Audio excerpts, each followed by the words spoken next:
Oh yeah, once you've had Rick Rack, you'll never go back. The ultimate motorcycle luggage rack solution. Forget those messy straps and bungee cords. Go strapless with a Rick Rack quick attach luggage system and quality bag. Head over to lawabidingbiker.com/store. Get hooked up now.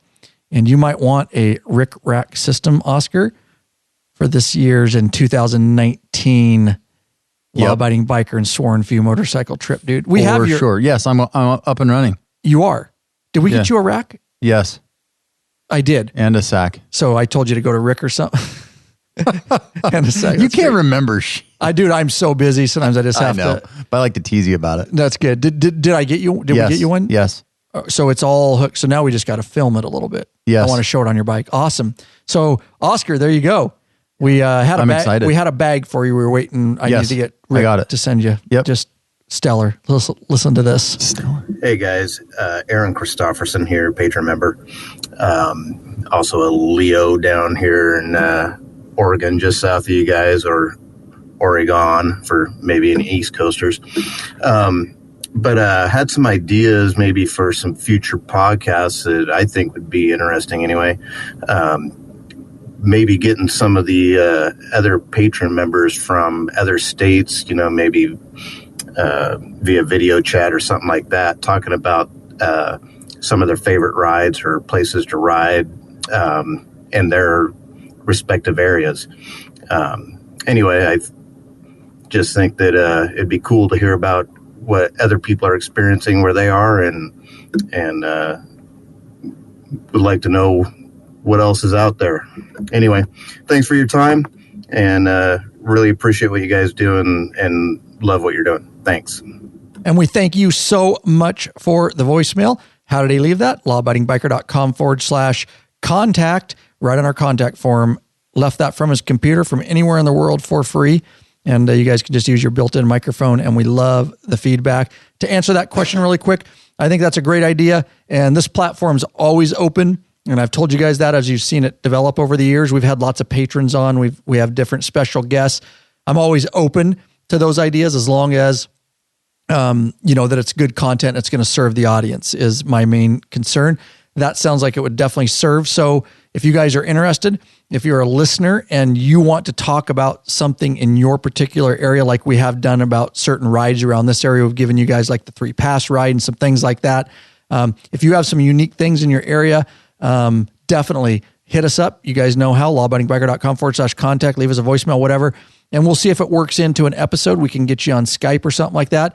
Just understand if we do that, you would pretty much have to come prepared to talk about, I would ask the questions somewhat. You would have to come prepared to talk about the roads and different attractions in your area that you want to share with the rest of the biker community.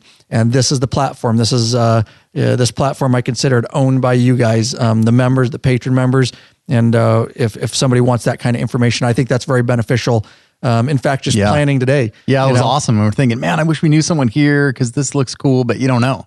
Yeah. We sit around and talk rides all the time is awesome. So you get a platform to just offer up what you think are great rides and why that's awesome. Yep, absolutely. So we're open to that. Again, just hit us up on the old contact form there. All right, here we go. Zero 3D has a wide variety of innovative products for your Harley-Davidson and a brand new line for your Honda Goldwing named Gold Strike. Affordable chrome lighting and comfort products, and CAN bus made simple with a plug-and-play lighting system, guys. Head over to lawabidingbiker.com/store and check out our full line of Zero 3D products. There you go. It's the gold. You know where that was from, dude. It's the gold. LD's calling. What's LD doing? He's calling me out for drinking water. Yeah, straight up, dude. LD, I'm not going to disappoint. See, there you go. There you go. I won't disappoint. You know that. So I'm going to take a big pull off this right now. Yeah. LD, good to have you in there, buddy. Appreciate it. So, all right, let's get right into this episode. Let's get it started.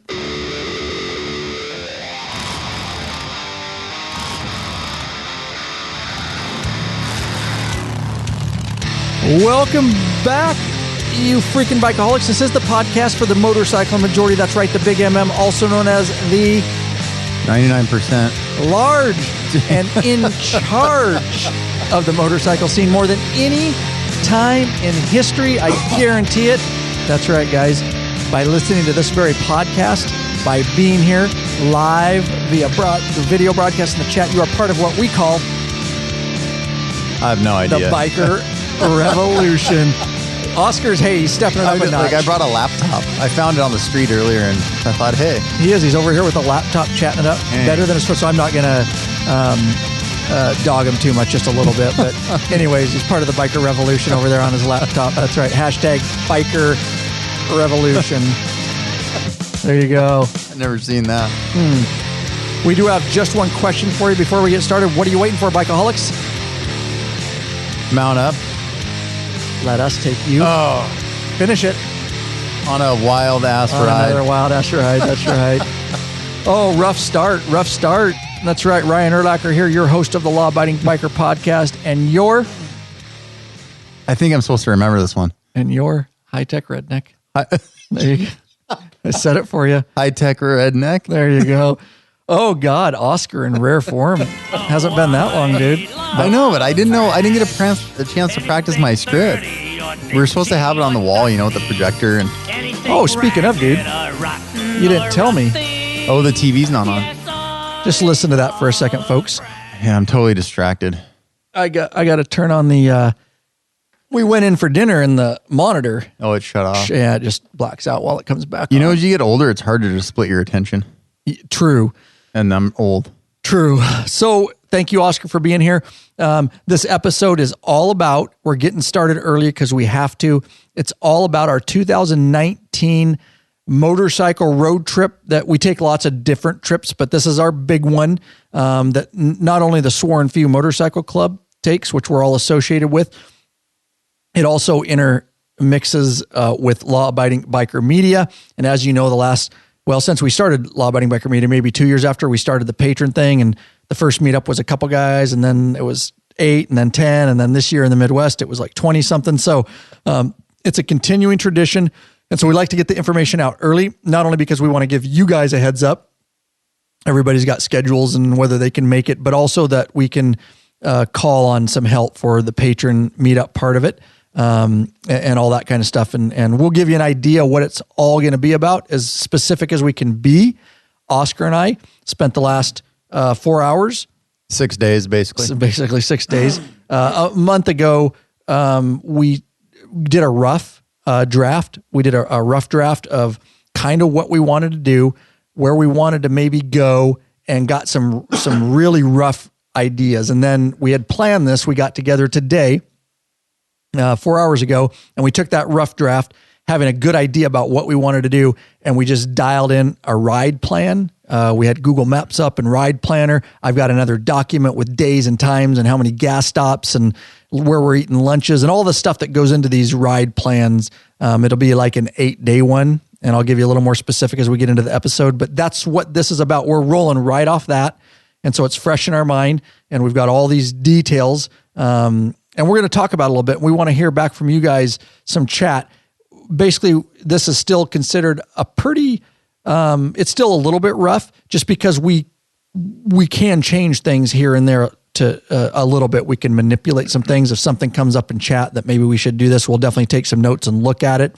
And then we'll talk about the Patron Day and the Patron Ride and all that kind of stuff. Anything to add to that there, Oscar, on this episode? So that's what it's going to be about.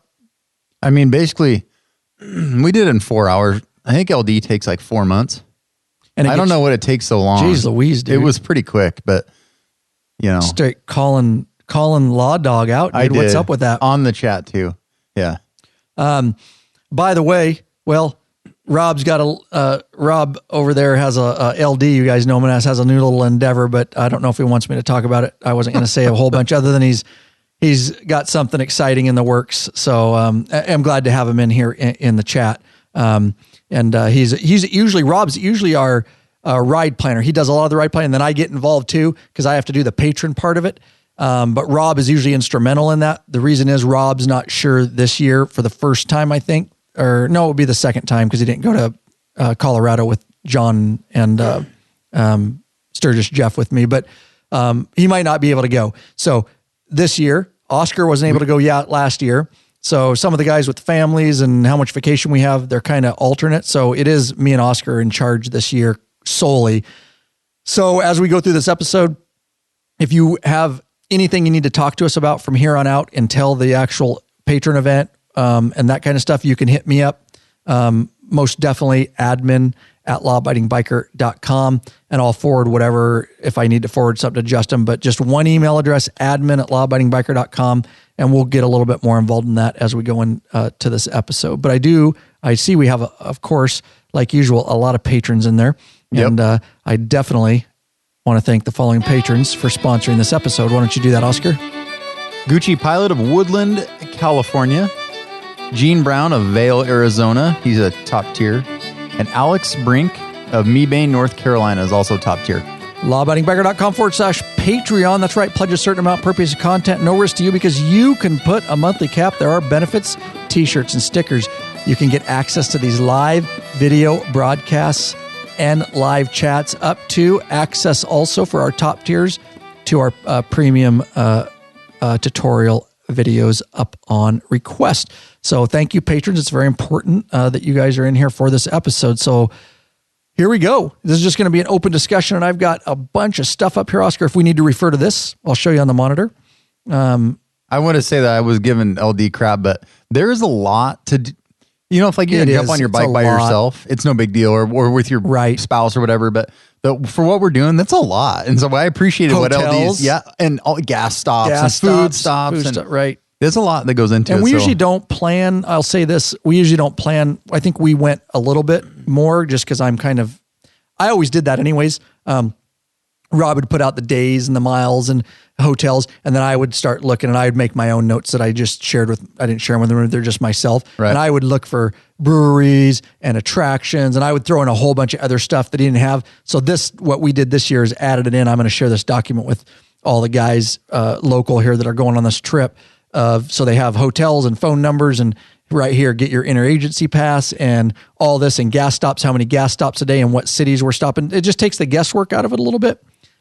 When we just go, I can focus on, filming the documentary film and having fun with you guys. And we can just look at our schedule for the day and go, okay, no big deal. We're going to stop for gas here, here, and here. We're stopping for lunch in this city. This is where we're eating already. And it just takes a lot of the guesswork out of it. But all this stuff can change too. If we're on the trip or we hear something tonight, or we were on the trip and we go, oh, hey, I heard somebody say you got to stop here if you're going to this place. Well, certainly we can. This is a flexible document schedule. LD, where he gets it from, maybe his vast social network, but he always pulls out of his ass some interesting freaking thing we have to do for whatever we're going. We didn't really do that so much. We picked some cool roads, but he comes up with like, oh, we have to go to this, haunted hotel, or we have to go over here to this strip joint or whatever. I mean, club thing, a bar. I meant golf. Right. Golfing. Yeah, golfing. But he always comes up with cool stuff like that too. So we didn't do that. That's the one thing we left out. We planned more into the day by day stuff. Right. I think. And we can always add stuff like we say to this. So that's kind of cool. David Schwartz of Israel says, I haven't decided when I'm coming to the States this year, so I will try to make it according to when the meetup day will be. How cool is that? That would be very cool. Yeah, very, very cool. All right. So we're going to tell you, and we'll lead up to Patron Day as we go along. Just if you guys have a road or something, but again, let me start with this. Okay. Cause you guys will find this interesting. There's two different types of trips that you can take, and we've taken both over the many years of riding together now. And Law Abiding Biker's been around a little over 6 years now. Last year, and Rob Law Dog will tell you, we hit hard. We hit it hard. It was a 10-day trip, guys.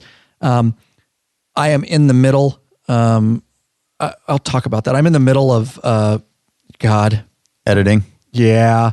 That's a big word. Write it down so you don't forget. Why don't you, at the end of this, I'll talk a little bit about the documentary film, but from the Midwest trip, it's a 10-day. I'm 70 plus hours into it and barely halfway through it. So it's going to be a great film. I'm excited about this documentary film.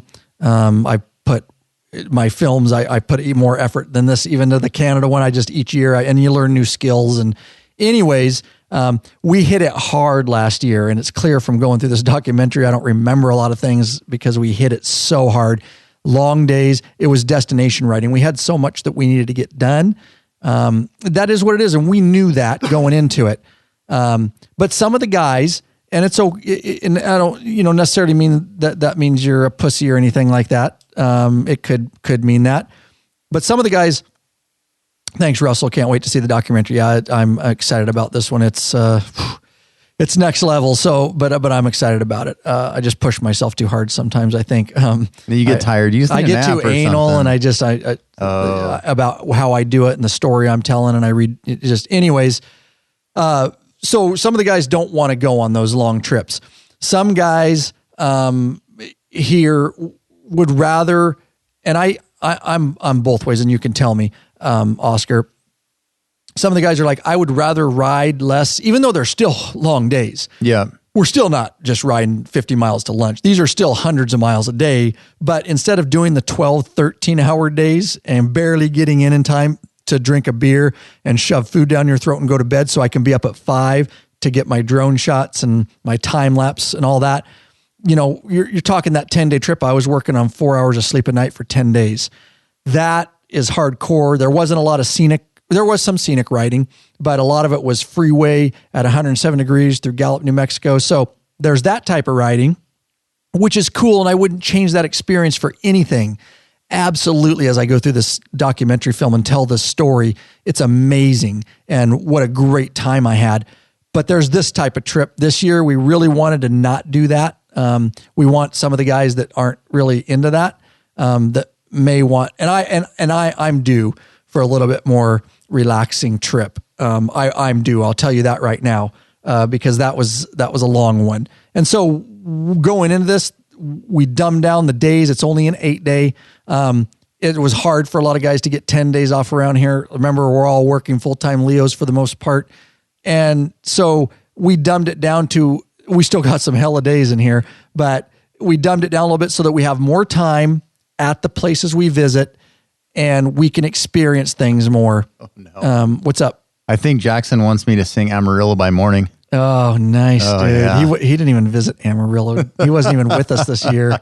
But I can sing. I might sing it. Sang it before. Oh yeah, yes, I have. Please do. So that's kind of what we're working off here, right? We wanted to make it shorter. We wanted to have we've got some long, like 100-mile days in there. Maybe some 75. No, I'm just kidding. You're right. Yeah.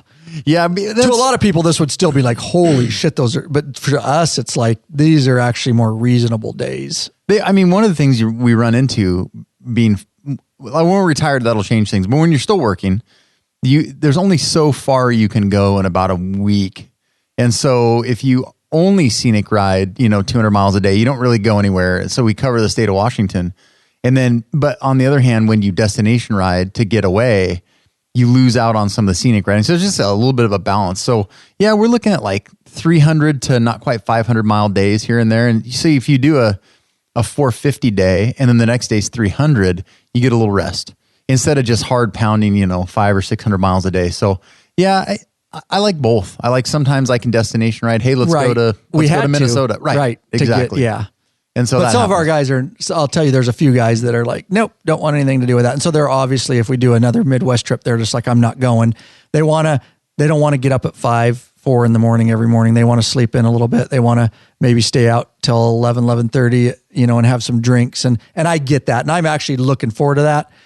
So with that said, as we look at this trip, let's just get into it. Cause as usual, dude, I can just talk. I love talking biker stuff like this in the chat. I absolutely have to keep on track because I love this environment. And basically, we're never on track. We're never on track, dude. So it's okay to get off track a little bit. Welcome, Joe. Whoever Joe is in here. Joe, hi, everyone. Sorry I'm late. No problem. Live chat's blowing up. So good. So, Oscar, anything else before we take it into day one and just move through this thing? Okay.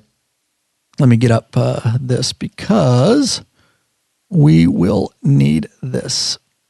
All right. Now we can run. I've got Ride Planner up. Ride Planner was a pain in the ass today, like usual, guys. Obviously, I've got my for purchase tutorial video on it that'll show you how to use it best, but it's always, each time I go into it, it's got a little bit different glitches and stuff. Oscar saw some of them today.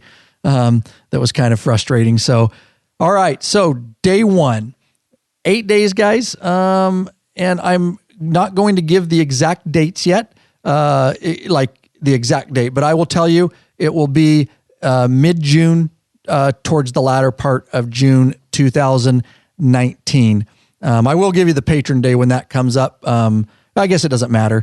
These probably aren't going to change, but it looks like we're leaving June 16th. And so we'll run into a patron day as we get farther on here. But that's kind of when it starts, and it'll go into the latter part of June here. It's 8 days. So here's what we decided. We're going to leave here. The Yakima, jump in anytime you want, Oscar. I have no idea what we're doing. He's chatting. Well, we're going to take it day by day and talk about we're talking about motorcycles. The actual ride. Yeah, that's what we're talking about here. I had to get some stuff on Amazon. Sorry. How do you get a new battery on the motorcycle charger? Podcast? Yeah. So why don't you take it? Why don't you just start? I've been doing a lot of talking. What are we doing? And you can just, we're day talking one. about day 1. And I already did, we'll keep away from this a little bit, but we'll just do the day, and then we'll do, oh yeah. So we're going to Boise. Yakima to Boise. Which is kind of the East Coast. You know, like if you're going east, you stop in Boise because it's kind of weird in the middle. But I'm looking forward to that. So like 84 sucks. So we got to come back the freeway. Right. I don't know. Most of you guys out there probably I-84. We've hit it. We hit it this year on our Midwest trip to get east. Always do to get east. Either 90 or 84. And riding the freeway sucks. So we're going to go down 395 to 26 and go east into we're going into, I think, Nampa or Boise, basically on 26. It should be an interesting ride. I've never been on that section of 26. Yeah, and I have. It's only in a car. I haven't been on a motorcycle, but it should break it up. And that's why we did that, right? Yep, exactly. It's a pass, and I forget what pass the name of it is. But 26, it winds, and I've ridden it, or I've drove it in the winter, and I remember having to chain up. It can get pretty nasty in the winter. So it's definitely a pass, and some greenery. Evergreens. I get real OCD about not going the way I'm coming back. It's just a thing that I have. Even when I drive, try to alternate it. I always try to loop. I cannot stand straight down, straight back, same road. It just, I can't. And since I started motorcycle riding, it's gotten worse. So that's a nice loop. We're going to come back 84. Let's go somewhere different. Yep. And it seems like the Gucci pilot says Boise is and I don't know who the Gucci pilot is. Some of you have your patron names. I don't know honestly who that is, but anyways, Boise is a beautiful town. It is. And it seems like every year we did Colorado, we hit it. And then we did Midwest last year and we hit it. And the year before that, even before Colorado, when we did our California, we hit it. And we hit it the first year in 13 or whatever. And it's damn fun every time. Mm-hmm. And it's just it's awesome nightlife. And I've said it before on this podcast. So there's nothing wrong with stopping in Boise. And so that turned into a 454 mile day, 8 hours saddle time, guys. So by the time we do lunch, we've got a lunch stop in there. You're talking an 11-hour day, lunch and 3 gas stops. 3 gas stops that day. So we're talking about 11, that's a good day. Right. We got to leave in the morning, get going early and get there but we needed to make a little bit of mileage that first day. So, when we broke that up, they're like 115 miles gas, 120 miles lunch, 115 miles gas. So you get, 2 hours and then you stretch, get some gas, then you get another 2 hours and get something to eat. So it's a good way to break up some of those longer days. Yeah. And it looks like we got a cool brewery we found. We did all this research today, a cool brewery around the John Day, Oregon area that we're going to stop for lunch. So that'll be fun stopping at the brewery. And then, of course, we're going to stay in Boise downtown. I picked a hotel where we can actually stay downtown. A lot of times we stay on the outskirts, but I really like a little bit more if we can afford it. We can usually find deals to be in the downtown of the area you're staying because you get to experience it more instead of staying way out by an airport away from the actual city. Then you got to ride or you got to Uber it, which we do a lot because we don't want to, especially if we're going to drink some beers, we want to be responsible. So we Uber it like we did in the Midwest trip this year. But it's nice to be right downtown where you can just walk to your hotel and see and walk around and see other stuff. That's why we ride, so we can see stuff. Yeah, and walking's a great way to do that too. Yep, absolutely. So let's move right into day 2. You want to pick this up? We're in Boise, Idaho after a long day, and we're back up early. Yeah, that's a relatively short day compared to what we normally do. And we're going to go back through kind of the highlight because that's kind of a boring ride, but Craters of the Moon. And when we went through there in 13, when we came back from Yellowstone, we didn't really spend a lot of time there. So we have some time that day to maybe check out Craters of the Moon a little bit more and take a few pictures and stuff like that. Explain that to people that aren't from around here, that what the Craters of the Moon. Let me what? Yeah, let me it's Wikipedia. Just this huge volcanic flow that looks like the moon. I mean, it's just it goes on forever, and it's pretty cool. I mean, we stopped for a few minutes, but like we were on our return trip, and everyone was tired, and we didn't spend a lot of time. But it's really a unique, neat area if you have the time. And you're going through Oregon. Craters of the Moon National Monument and Preserve is a U.S. national monument, national in the Snake River Plain in central Idaho. It runs along U.S. 20 between the small towns of Arco and Cary at an average elevation of 5,900 feet. It's a protected area, features volcanic, and represent one of the best preserved flood basalt areas in the continental U.S. The monument was established in May 2nd of 1924. So... yeah, the monument and preserves encompass 3 major lava fields and about 400 square miles of sagebrush stepped grassland to cover the total area of 1117 square miles. The monument covers 53,000 acres. Yeah, all 3 lava fields lie along the Great Rift of Idaho. Anyways, that gives you an idea about if you want to read a little bit more on Craters of the Moon. Now, several years ago, when just Jeff and Indian John Sturgis, Jeff, Indian John, and I did our Colorado trip, which I have a 2-part documentary out on that too. We went through Craters of the Moon, but it was windy and it was like literally 80 mile an hour gusts. It was so windy, but we decided to ride it. We didn't get to stop very long because we were standing out there and it was just absolutely miserable with the sagebrush and the dust. And we just bagged it and rode on. I think that's in the documentary film that I made for that.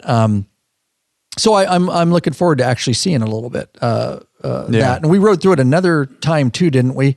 On our trip Yellowstone, we came back that way. That's right.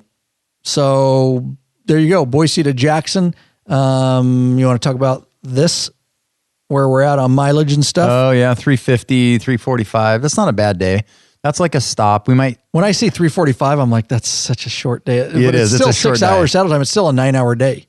I just look at the mileage. I don't really look at the time anymore because that's kind of, like if you're going 60 or if you're going 70 but it's relevant to, it's sort of relevant. Yeah, right.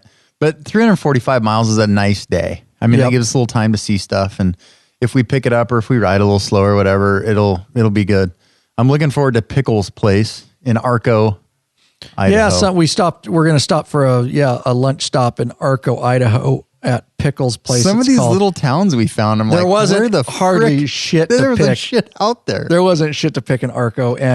But so if you want to look up Pickles' place right now in Arco, Idaho, you can see it's like a pickle green building, and it has pickles. It has deep fried pickles, and we don't know what we're getting into, but it was better than a sketchy place you picked. The first one. The first one was like, dude, we straight up won't leave. It didn't even look like it was open. I thought it was condemned or something. It should be condemned. And what did you say? You better look at the pictures. Some of these places, and I'm like, I don't know. The name sounds cool. Right. Oh, then we look at the pictures. Look at the inside, and there's the bar hag smoking a cigarette.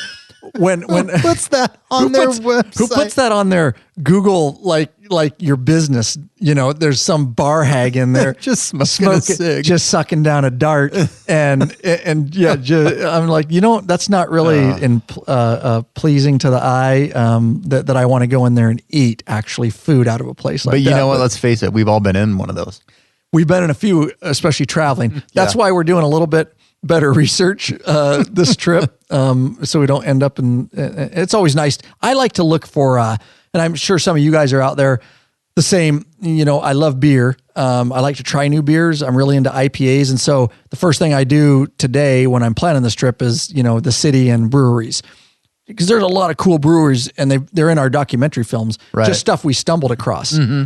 And I did it the same way. It was just while we're on a trip, like we're at the hotel the day before, and I go, we're riding through here tomorrow, and I would look up breweries, and they make for some great documentary film stuff, especially if you meet locals and stuff like that. So, and not everywhere obviously has the breweries, but there's some other cool restaurants, and we found some other stuff too. But anyways, that's kind of how we went about it. So there you go. So not nice much else day on that one. And I'll tell you, Highway 20. that ride in Craters of the Moon. Yeah. Besides Craters of the Moon, it's just a long nothingness highway. So there'll be a lot of nothingness. But Jackson's beautiful. Jackson, Wyoming. Yeah. Hey. We've said it in the past. Yes. On this episode, as Boise is a must stop if you're over this way. Absolutely, you need to hit Boise, Idaho. Hit the nightlife. You need to hit Jackson Hole. It is cool. Is the coolest nightlife party town. The $1 Million Cowboy Bar. That was a badass bar. That was in my documentary from Colorado when we went through there. And I'll get more film this year, a lot better, hopefully. It is just fun. It is just fun. The downtown's small, so everything's within walking distance. Right. We stayed at a hotel just outside. Some of the hotels, if you stay right in town, are actually not that nice. So they've got some new developments just off the strip, basically. Yeah. That hotel we stayed in when we went 4 years ago was not new, though. It's the same one, right? It's kind of long. It's the same one. Is it new? It's old. No, yeah. It's nice, though. Old, relevant to some of the other places, like what me and Sturgis, Jeff, and Indian John stayed in. Yeah. And when we went, we stayed in town, and it was old. Okay. But yeah, it's relative to the word old, I guess. But yes. Okay. The other one we stayed at was not great at all. But it did the job. I don't want to be too snobbish, but I prefer, to look around a little bit. So, that's what we wanted to do. We want to experience that. And Lurch hopefully is going on this trip this year, and he didn't really get to experience our first trip. No, he wasn't feeling well. So he didn't get to experience that too much. I got to experience on our Colorado trip, but I want to do it again with a little bit more time and with you guys, of course. So what else can we do? What are we thinking about in Jackson there? Maybe seeing the Tetons. The Tetons. Grand Tetons. The Grand Tetons. Like to see me some Grand Tetons.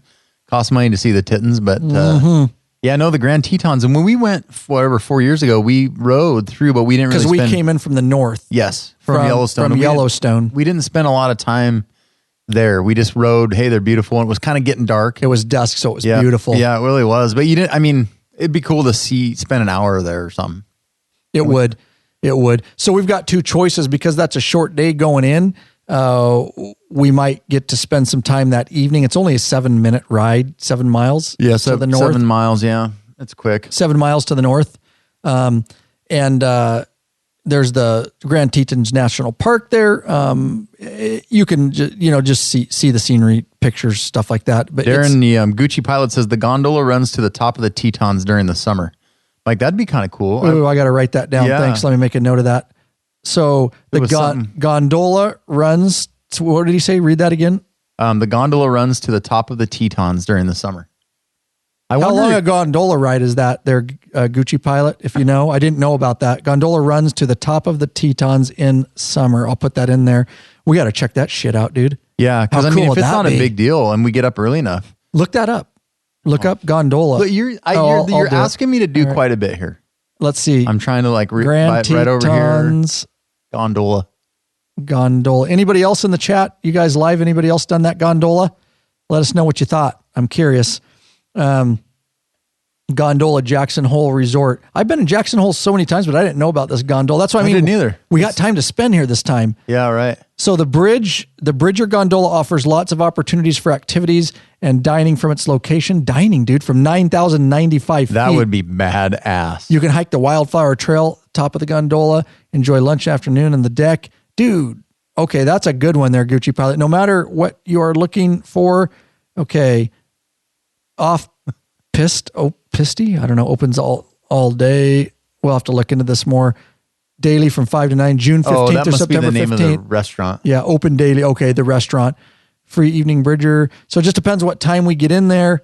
We're going to have to research that more. I'm actually going to put this link right on in the document because you need to research that a little bit more. Not here now, but I put the link in there because we need to figure out if that's something and how much time that takes, whether we need to get up in the morning and do that. Well, in June in the Tetons is going to still be, Darren said that too, there's going to be snow. So it may be real cold at the high 9,000 feet. We're going to be in some trouble. Fred Tintori says road to the gondola, huge scenery. There will still be snow in June on the gondola, I assume. Hopefully not riding there. Anyways, we got to do more research on that. I'm looking here. That maybe make our day shorter. Ooh, they have yoga on deck, dude. Oh. Look at the yoga chicks. Hot. If the yoga chicks are there, I'll get up early for that. Oh, yeah, and fly your drone. That's not weird at all. Not at all. Oh, dude. look, that guy's flying his drone over us as we're doing yoga. I'll do yoga and shell. Paragliding, dude. I'd like to do paragliding. All right. Well, Can you put one of the parachutes on your motorcycle and paraglide on your bike? That would be badass, dude.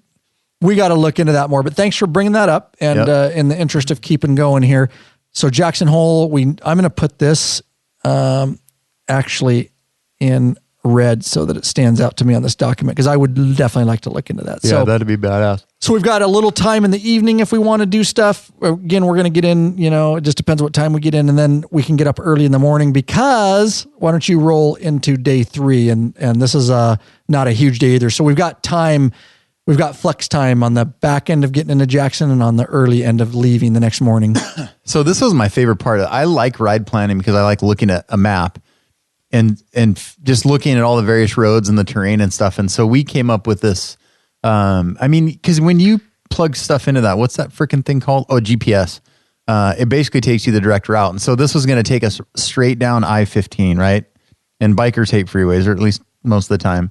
And so we came up with 89 down through Bear Lake. And so I'd never been that way. And you had said, hey, this ride into Logan. In my documentary film from Colorado. Right. It's one of my highlights. That's going to be badass. I can't wait to hit that. Because shit, those kinds of roads are what we ride for. Absolutely. And that was a little unexpected, right? Little tidbit that Jeff and John, when we were riding to Colorado, we came out of Logan that morning, and it was just the way we hadn't really heard about it. It's not long, but beautiful. The first part of that, and then you get up and, like you say, there's an outlook, and we're coming in the opposite way this time. We're coming from the east. But you get to the top of that, and there you can overlook Bear Pass. Check out that documentary if you want to see that. I got some video when we were up there, but yeah, amazing overlooking Bear Lake. And so yeah, that was funny because you get so lost in the planning and the roads, and I didn't even realize that was an option that we could take. And then you started asking about it. I go, oh, Bear Lake? Yeah, well, this and that, and we can pop right into the back of Logan, and it just worked out. So that was pretty cool. Ironically, we had a hard time finding breweries around there. Yes, we did. So it's right on the Idaho line.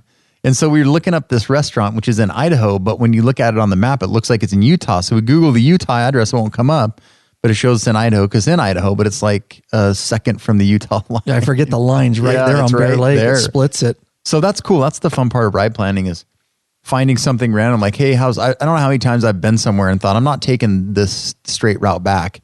And I'll pop up a map and go, I wonder how this is. Oh, it adds, 50 miles. Who cares? And then it turns out to be fantastic. So that worked out pretty well. You guys, I'm telling you, anybody who's coming on this trip will hear from the crew, will absolutely enjoy that ride that day from Jackson and Bear Lake. It will be spectacular. The nice thing about that day is it's not a long ride. It's 267 miles, 5 hour saddle time. So it'll turn into a 8-hour day with lunch and gas stops. That's nothing. But it's nothing because we'll have time to actually stop and see that. And if it's a beautiful day, like we had a sunny day overlooking Bear Lake. By the way, I wanted to say Russell Roberts in chat says it's a 12-minute ride. So the gondola. The gondola. Yeah. So I want to make sure 12-minute ride. Yep. So I put that in the notes. So good. That's not bad. So if we got there, rode, spent a little time up there. So it might be something we'd be able to work in. Absolutely. Yeah. Yeah. So we got the lunch stop. We only got one gas stop that day. I take it, right? Yeah. Short day. Short day. Have our lunch. And then we're getting into where? Salt Lake City. City will be our destination. Mm-hmm. So I'm excited about that. We went through, the family and I couldn't go on the motorcycle ride this year because we did an RV trip 2 weeks. And we went down through Idaho and we went all over into Utah and then came back up. And so we went through Salt Lake, but we didn't actually stop. We were just freewayed through. So what we did this year. Super neat area. And the geology and the geography is badass, but the town's really interesting too. So we're going to get to spend some time there. Absolutely. Hey, Bikeaholics, searching for new and exciting motorcycle products? Zero 3D has just what you're looking for. Check out their wide variety of innovative products for Harley-Davidson and Honda Goldwing motorcycles. Zero3D's got your back with chrome and black parts and lighting and other comfort products. No modifying, cutting, grinding, or welding for an easy installation that equals less time installing and more time riding. Zero3D has a design team with over 40 years experience with a passion for design and innovation. CAN bus made simple with a plug-and-play lighting system. They pride themselves on great customer service. Got a question? Get in touch with them via email, sales@zero3d.com. Give them a call, 715-808-0027.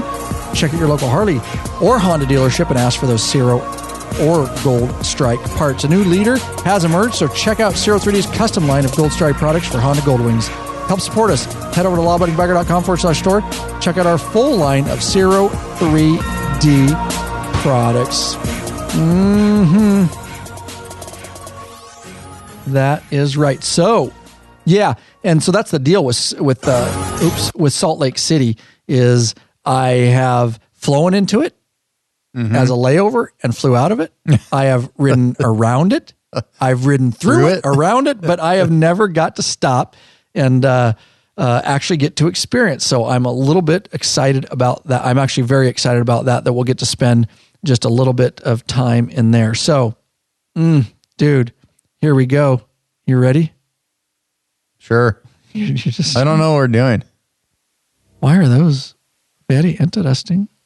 Okay. Sorry, soundboard was screwing up. John Herzog is already trying to egg me on more food challenges.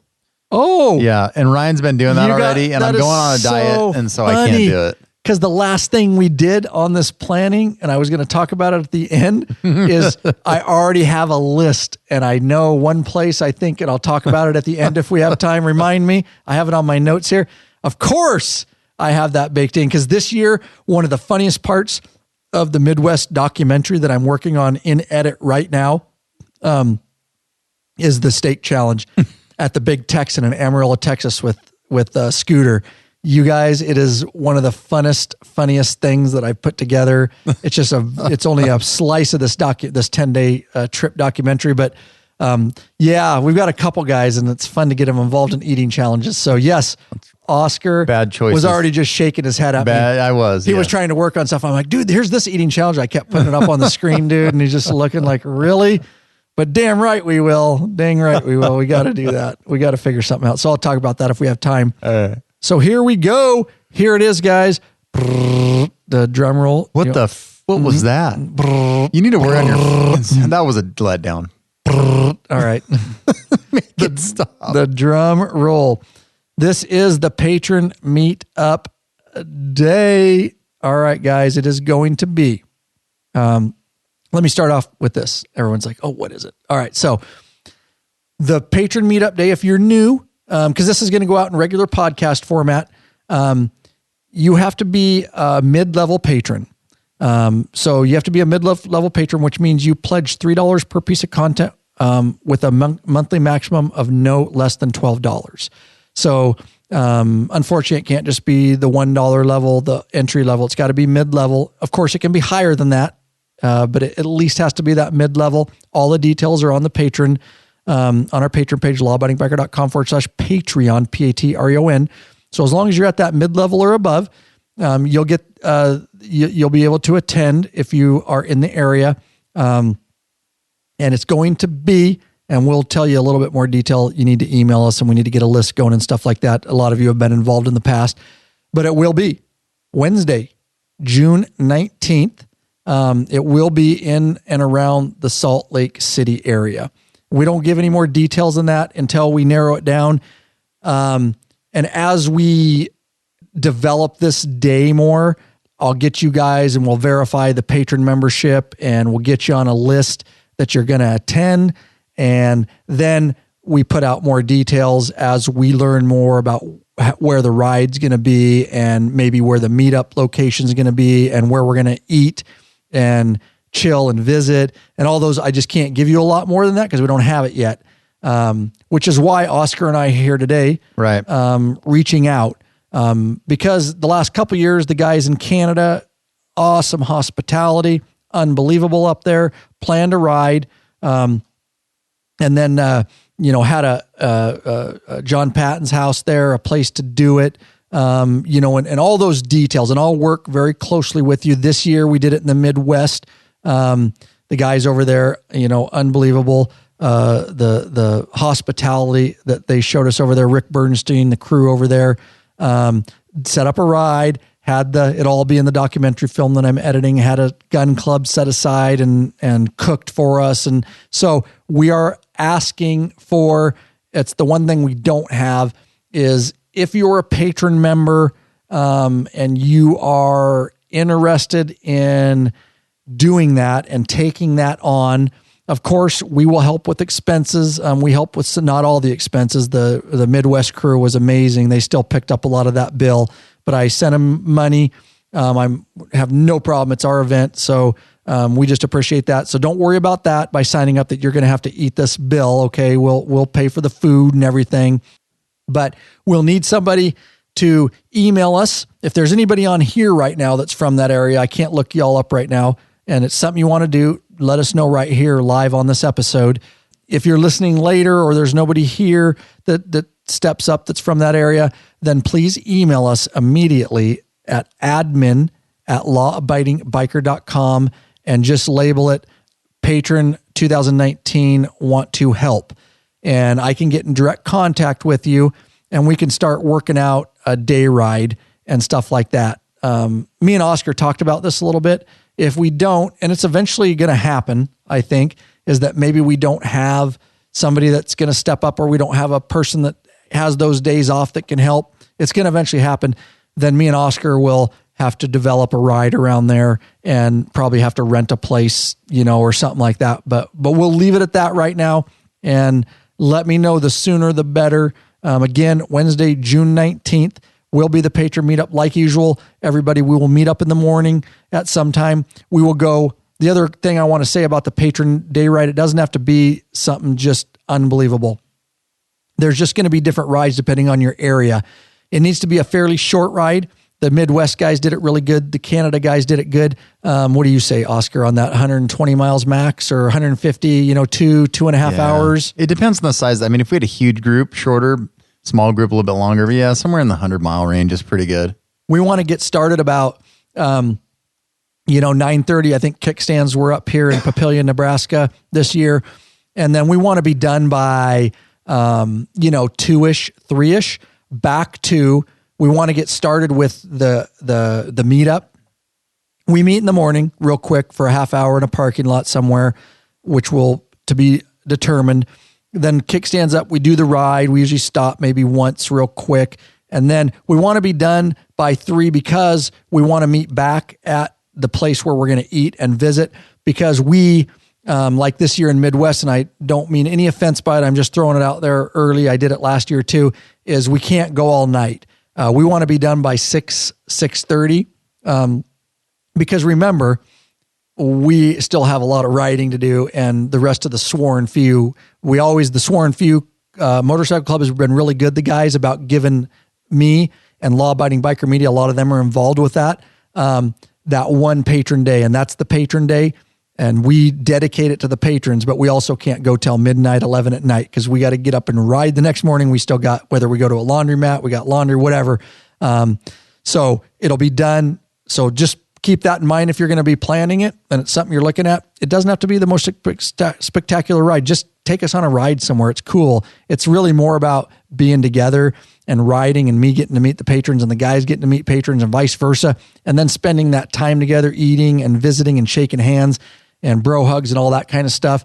So there you go. That is it. It will be Salt Lake City again, Wednesday, June 19th. Hit me up, admin@lawabidingbiker.com if you are interested in that. I will also throw out, right now I'm going to start a list. It starts now. I know it's June, but we will have a deadline date by the time you have to know. And you need to be in the private patron-only Facebook group. I'll also probably do a patron post on it.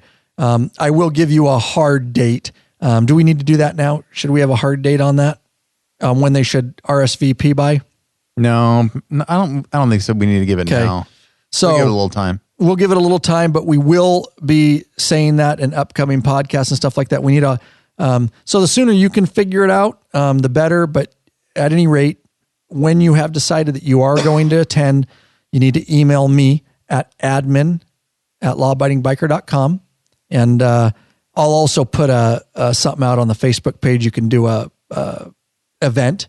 I'll do that event. I think that's how I did it last time, but email me because I need to get you on an email list basically is why I'm doing that. So email me admin@lawabidingbiker.com and just say attending patron event 2019 or whatever. Make sure the subject line gets and make sure you get a reply from me. If you don't get a reply from me in 4 or 5 days, it means maybe it went to spam or something. So you need to get a reply from me. I need to start that email list so I can communicate directly with you from there on out about the exact details. So admin@lawabidingbiker.com, patron event attendance 2019, and I'll get this spreadsheet and this list started like I always do.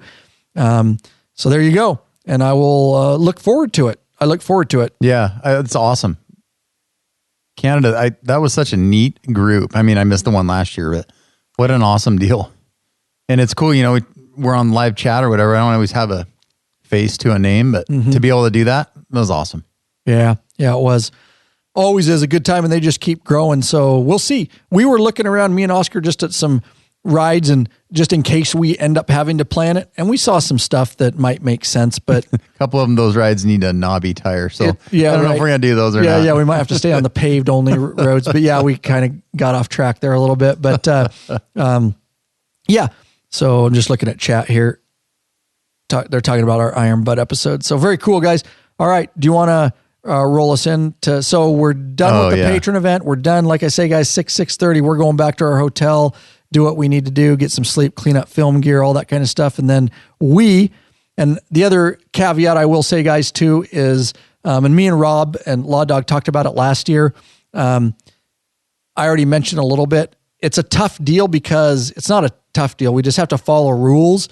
And that is, remember, this is a sworn few motorcycle club trip. And then we take the one day, and the club gave that to me and said, and they like it too, trust me, because they're all part of Law Abiding Biker Media, but we have to roll right back in. So when we started this thing, we weren't sure what we were doing, and it was only a couple guys. And so it was easy. So some of them wanted to meet us a few days before and ride legs of the trip with us. And then some wanted to meet us, go a day after and go, oh, I'm just going to ride this leg with you, and then split off. That worked for when we were smaller, but we're so big now that we actually had discussions in the club about that's why they gave me that one day. And it's not to offend anybody. We love you guys. Absolutely. But when that patron day is done, before and the day after, we're back to the club stuff, and it's the club only. Just because it gets complicated, and then you run into the issue of, well, some patrons got to ride 2 more days, and so, does that make sense, Justin? No, it just I gets totally kind of, get it. and I have to keep it really simple and fair. And so that's the only reason we do that, guys. It's not, we would love you to ride the entire trip, but we got 20 plus patrons in the Midwest. You just can't do that. Well, in the group, we found out with these huge groups, it's some of the distances we're riding too, we have fairly precise timelines. And so we've had people want to ride and then been a little late, and it stretches into hours, and it sets us back. Because sometimes we don't have cell phone communication because there's no cell towers.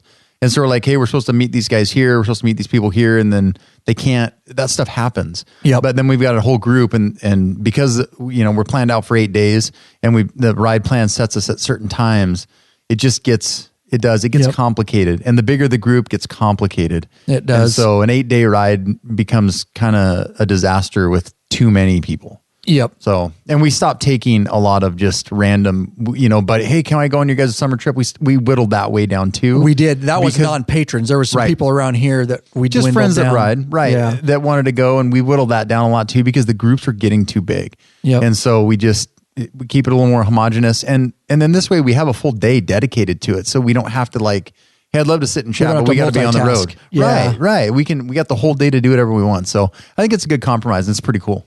Good. Thanks for the input. I'm glad you did that. Yeah. So just don't take any offense to that, guys. And I know you guys wouldn't. It just is what it is. We got the one day. There's not before, not after ride, and it's just that one day. A lot of the guys, like in the Midwest and also in Canada, feel free, you guys, the patrons, to chill. I know Russell Roberts does that a lot. Mark Arnold from up north. They'll meet people, and they'll be invited to their house to stay. I know in Chris Papillion, Lezak. they went to Rick Bernstein's house. Chris. Yeah, exactly. Lezak. So Feel free to do all that stuff on your guys. If you guys want to go on a patron ride only the next day, dude, more power to you, man. I love hearing that stuff. We just got to keep it to that one day because we got to get back to sworn few and keep the group small so that we can get accomplished what we need to get accomplished as a club. So, all right. Whew, why don't you take it from there, dude?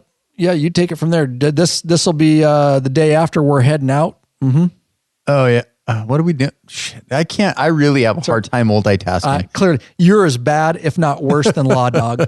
Law Dog cannot multitask. And we would have an earthquake and the whole building would fall down around Law Dog and he'd still be on the chat. Beep, beep. This is a cool, Russell Roberts brings up. He does. Thanks, Russell, for reminding me of that. It's been going on in that private Facebook group. Again, that private Facebook group is getting to something that I never, ever fathomed it would ever be. These guys are straight up. I see it and I kind of leave it to them because it doesn't involve me. I can't keep up with it, but they are planning a trip. They have an Eastern Lab patron only get together. It doesn't even include us, which is cool. That's really cool. No, that's cool. I don't mean that in a bad way. It's because we can't do 2 lab meetups. So these guys said, hey, this is a community that we're building. This is Law Abiding Biker Media. It's a biker revolution. We want to have an Easter meetup of just the patrons because the patrons are getting to know each other as well as we're getting to know the patrons. And so make sure you're in that private Facebook group. Russell, in Tennessee, together in East Tennessee, June 22nd is what it's looking like. So I'm glad you said that, Russell. This podcast will put out ahead of a bunch of others that we have in the bucket because I want to get this out early in the year. But get in that private Facebook group. Russell, I can't remember. There's somebody's heading that up, and I'm sorry for the life of me. I got so much going on. I can't remember, but there you go. They're planning that. So do you want to take on day 5? Yeah. So we were looking at, obviously not freaking riding. So we're going from Salt Lake to St. George. And so when we actually St. George, Utah. A lot of people don't know where that's at. What, a month ago or whatever, when we first kind of mapped out roughly where we wanted to go, we're like, well, Salt Lake's cool, but where else can we go? We're like, hey, Grand Canyon. Now we had just in September, part of our RV trip was the North Rim of the Grand Canyon because the way we had it worked out, we weren't going to the South Rim.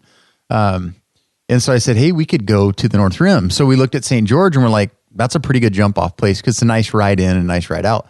So we're looking at Salt Lake to St. George. And of course, MapQuest takes us right down I-15, which blows. So we looked to the east a little bit and there's I-89. So I'm like, all right, this I-89 is badass. It's not that much mileage or more mileage, but it's not the freeway. It's still a Utah highway, but it goes through some towns or whatever. So when you take 89 south, well, this is what we did. We took 89 south, and we put our RV in a little campground in between Bryce and Zion National Parks because we went to both. Did you empty the shitter, Clark? Oh, dude, this one park was... it was badass. It was... Whiskey Tango? I think that the guy next to me was cooking heroin, I think. Yeah. So it was pretty cool. Nothing blew up when we were there. But, so we went to Zion this summer with my family. We didn't pull the trailer, but we took our truck. I realized we can go down 89 and catch that same road through Zion and end up in St. George. And what do you mean by Zion? Zion National Park. A lot of guys have never ridden that or know about it. Oh, dude, it is. So there's... Never ridden it, and I am so excited. Utah's got some of the best national parks. Bryce, Zion, and one of the roads you can hit almost all of them, but that road to Zion. Is there a Mormon church in Zion?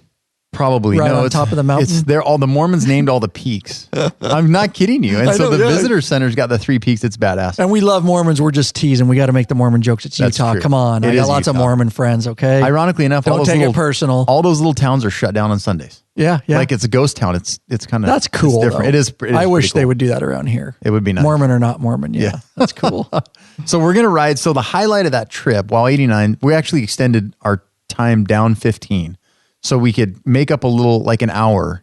So we had more time to ride Zion because there's like 3 highlights in Zion. One of them is the Canyon Overlook Trail. So on the east side, so in Zion, when you're going east to west, there's a big tunnel. It's a mile long, carved out of the side of the rock. And so the north side of the tunnel is open, is the canyon. And then the inside of the tunnel obviously is in through the rock. So the east side of that tunnel, there's an overlook that overlooks Zion Canyon to the west, southwest towards Springdale. And so if we can get there and get parking, That is a spectacular view of Zion Canyon. And then that's a road, if I could ride it on a motorcycle with no other cars on the road, would be totally badass. But it is sharp corners. There's places where there's no, like if you screw up, there's no room for error. You're off the canyon, you're dead. But the road is badass. And we're taking it from the east to the west so we can go downhill. So we came in from the east and then had to come back up and out. And it was like right a 7,000 foot difference. So when we went in September and we went into the park from the east, it was like 65 or something.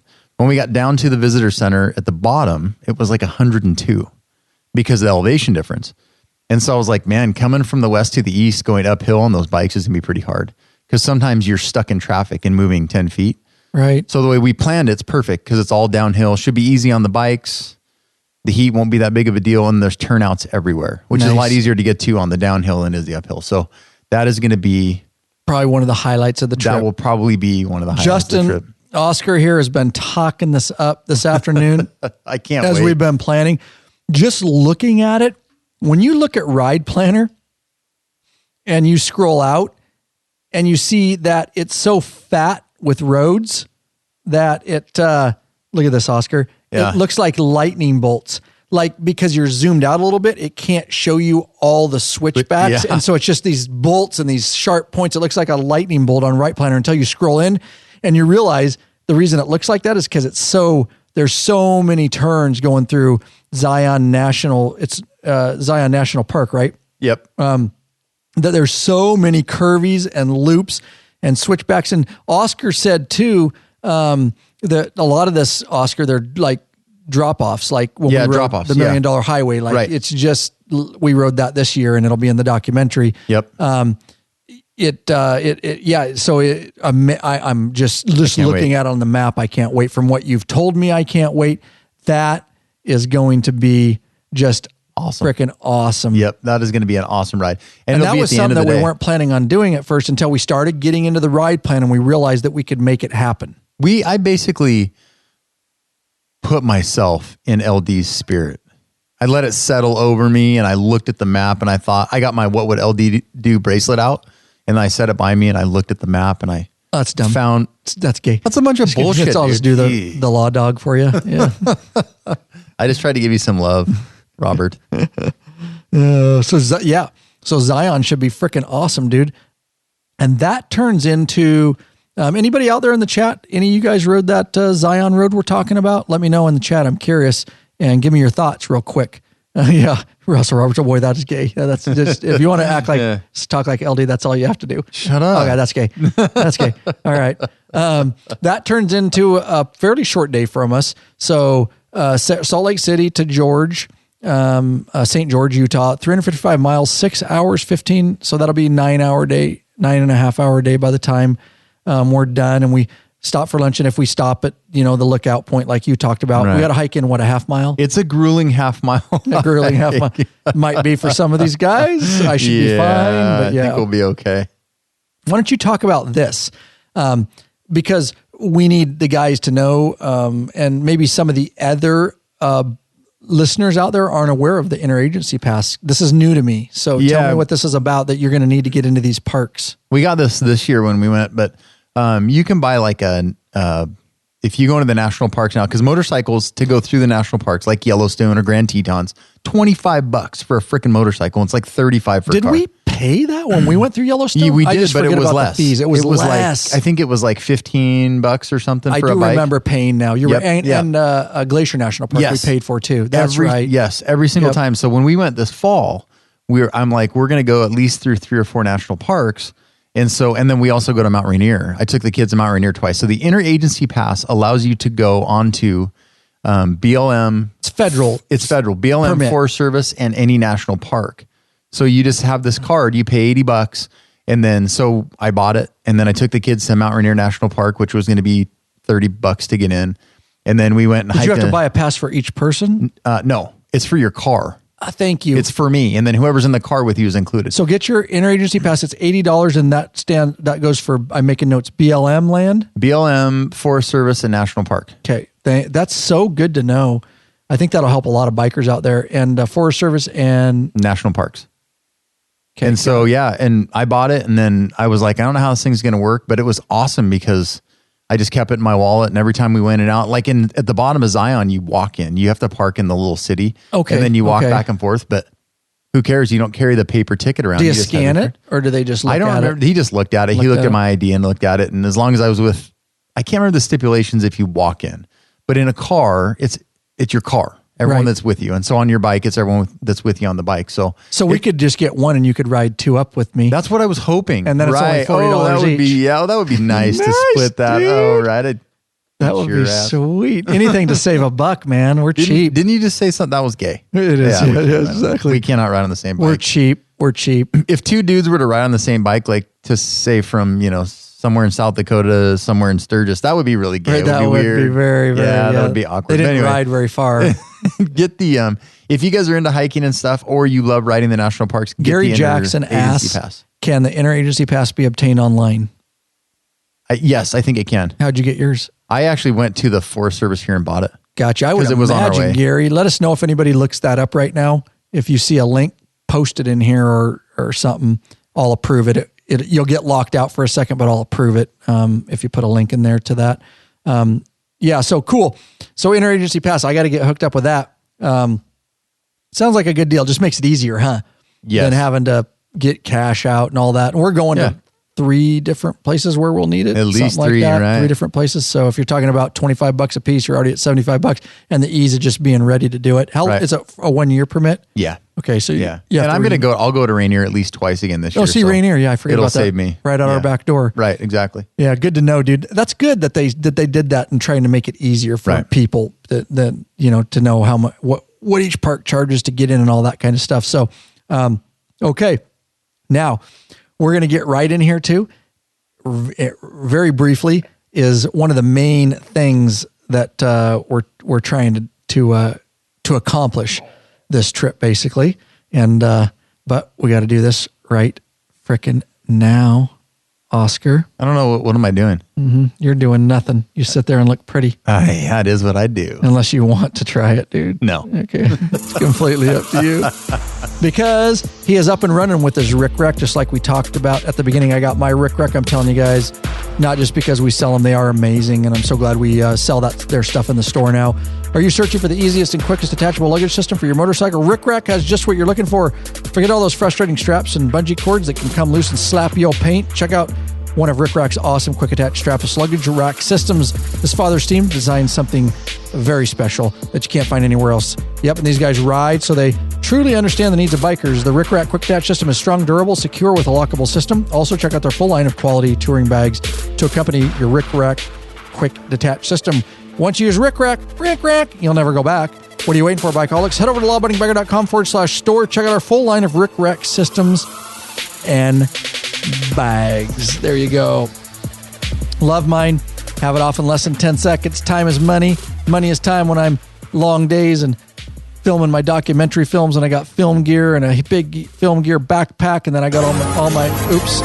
Oh, that was ridiculous. Then I got all my luggage and all that kind of stuff just to be able to get in and out so quick is super beneficial to me. And I got the roller bag so I can just pop that rack off in 10 seconds, and I got my roller. And you need the roller, dude, because so skinny you don't have any muscle mass left. I don't. Cool. Sometimes we have to roll you on your bag. I can barely carry my 100 pounds of film gear, dude, and trying to vlog at the same time and film. It's a mess. It's a train wreck. It really is. It really is a train wreck. So what do we got going on in chat here? Anthony Peters mentioned something about he tried to use and there's discounts for it. So if you're in the military or stuff like that, you can get discounts on your interagency pass. But he said in Pikes Peak National Park, there was some kind of contracted company that will want to charge you. I hadn't heard of that. I don't know how that would work, but he said just to be careful if you might run into that. So thanks for that, Anthony. Yeah, he says some parks are maintained by contracted companies and they still want your money even with the pass. I ran into that. Okay, in Colorado. Yeah, basically. All right. Good to know. Jack Wagons trying to double dip. They want your money, bastards. Trying to double dip. Mm-hmm. I see how it is. All right. Let's move right along, and we are going to talk about? So we went from Salt Lake City to St. George, Utah. And did anybody answer that question? I haven't, nothing yet. If you can get it online, okay. Just wanted to follow up on that. So we are going to be there a couple nights. So the first night we get in, of course, after a good day, not too bad day of riding, but it should be a fun day. We'll visit and check out St. George. And then the next morning we get up, and this is what I'm also, these 2 days alone, riding Zion and then getting up in the morning and then doing this. Why don't you talk about, this was one of our main purposes because I've never got to see this. Good. Yeah. So we, the highlight of, or the kind of pinnacle of our trip, our RV trip this summer was going to the North Rim. And so we stayed the Grand Canyon. Of the Grand Canyon. So we stayed in Jacob Lake, which is just north of the Grand Canyon. Awesome, true, like your family and you. Yeah, right in the RV at a nice campground up there. And then so for us, it was a short trip, but we're coming from St. George. So it's about 150 miles one way. Some of that a little boring, but the ride from like the 60 miles basically in from not KNAB, but what was that little Fredonia? Mm-hmm. There's the junction with 89 and 67. So 89, 67 is basically a paved Forest Service road into the North Rim. So at Fredonia, where 89 turns into 67, that's a nice ride. The road, the pavement was awesome. The scenery is really nice. It's not super technical riding, but there's lots of nice cornering and they're big bank corners and stuff. All the way down into the Grand Canyon. And once you get into the park up top, it's fantastic. The North Rim is not near as commercial as the South Rim, but it is just, man, it was beautiful. Have you been to the South Rim? My dad went, 4 or 5 years ago, and he just said he said, fuck, this place is a madhouse. And is it better some or just more commercialized? I mean, what's the beauty? Commercial. Is the beauty different? It's just more commercial. And now they have that big glass walkway. So you can walk out and look straight down, like past your shoelaces, down to the bottom of the Grand Canyon. That's the big attraction at the South Rim now. The North Rim doesn't have that, but you're literally... I don't need that necessarily. I just want to see it and film it. There's a peak trail that goes out onto this little point, and it's badass. It was a little... I'm not real big on heights, and so going out on that point with my kids, I was like, it's a little fucked up. I'm not good at heights either. I'll do it, but I get crazy. It was... So, and it wasn't packed. Even we stayed all day, and in the afternoon it got a little more crowded, but ton of bikes. It wasn't real packed. There's a coffee shop and, Gucci Pilot agrees with you probably about being overcrowded and over-commercialized. You know why? Because the South Rim is closer to Vegas. Right. And so a lot of people pop up from Vegas. Yes, right. Exactly. I'm glad we're going to the North Rim then. Also, Russell says, yes, you can get your pass online. Thanks, Russell, for checking in that. You can get your interagency pass online. So yes, good. Right. So, fewer people. Hardy Home says on the North Rim. I'm actually glad. Yeah, I love the North Rim. It's the best. Russell Roberts says, yep. South is very busy. Charles Wilburn. Everybody agrees. So good North call. Rim, yeah. Good call. So if you guys are riding, if you're out there listening in podcast format, maybe think about taking the route we're taking and hitting the North Rim. And the ride in is beautiful. The ride out's going to be a little sketchy in the dark, but... Why are we coming out in the dark? I thought you wanted a drone shot. I and do. That is a big deal there. Sunrise or sunset, people Actually, filming. I'll probably film it. That's what I mean. Just with my camera. I have to look. I believe the rules there. You can't have drones.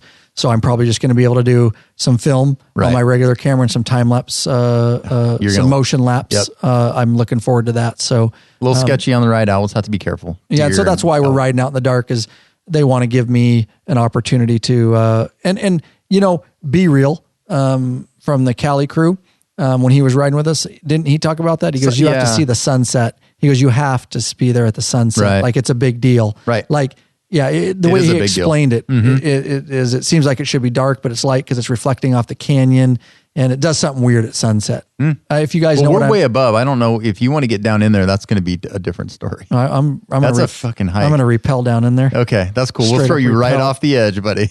Yeah, dude. Russell Roberts says most of the national parks are that way now. The funny thing is, I could get into a whole thing about that.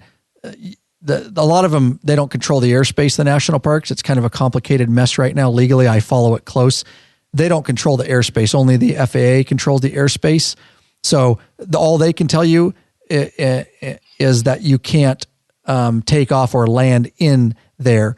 But if you're outside the national park, and this is case law, you can take off outside the national park and fly over because they do not own the airspace, just like airplanes can. But we're not going to get into a whole drone thing. But yeah, it is. John Herzog says with the updrafts, not that maybe flying a drone in the canyon. Oh, I've had some, yeah, I know. I've flown in some sketchy stuff. But anyways, we'll all film it at minimum. And I follow those rules and what's going on very close in that industry. So, all right. So who says this? Michael White. Russell Roberts would say, I was going to say take off and land there. Yeah, you can take off outside and fly over. They do not own the airspace, the national parks.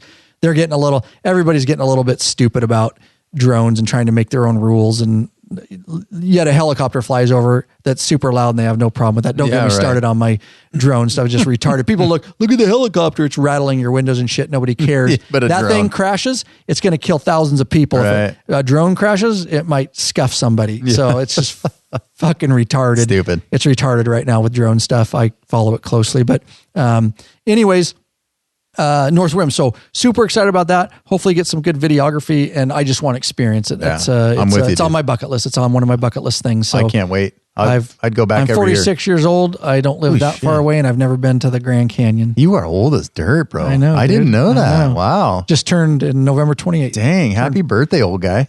46, Maybe bro. you can get an AARP card and get into the Grand Canyon for free. Maybe I can skip the interagency pass. Yeah. We'll just wheel you in a wheelchair. Just wheel me in, dude. So that should be fun. We'll come back in dark. We'll take it easy because that day, although we're seeing that, it's going to be a fairly long day of just seeing the sights, but it's 296 miles. It's a 5 hour and 45 minute saddle time. So that's going to turn into that's round trip. That's round trip. Right. Yeah. So that'll turn into a 8-9 hour day. It's a big day. Yeah. Because we got to go. Yeah.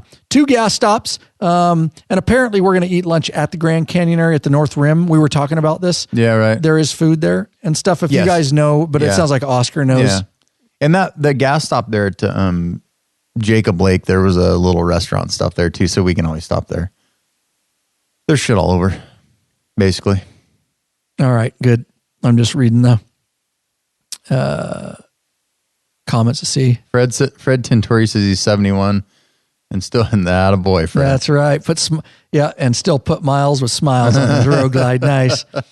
Nice. Good food there, Russell Roberts says. So there you go. Okay, good. So that's where we're planning on having lunch because that was a little bit up in the air. Couple gas stops, one on the way. Oh, you know what they have there? A buffet. A buffet. Hell yes. Your favorite. Is there a food challenge there? It doesn't matter. I'll eat as much as I already have some food challenges for Oscar, but you guys look forward to that documentary. Wait till you see the one from Scooter this year at the Big Texan. It's fucking hilarious. It's just, it's funny. All right. Yeah, I'm 66, still cruising, says Joe Veras. Yeah, way to go, Fred.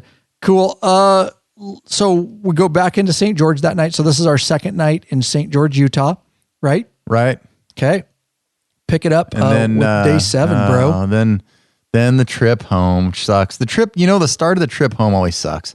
My favorite is the start of the first day when and you got the whole trip in front of you. Now we're going to start. And you can only think about what the trip's going to bring and are you going to get to see everything you want to see and what kind of debacles are going to happen. Oh, dude. Yeah. I love it. So it's exciting. The first day of the trip home, you're always like, damn, dude. So St. George to Twin Falls is going to be a little bit of a ride, about not quite 500 miles. We got 2 days to get back home from here, basically. Yeah, and that's what happens sometimes when you destination ride because we wanted to get a little farther.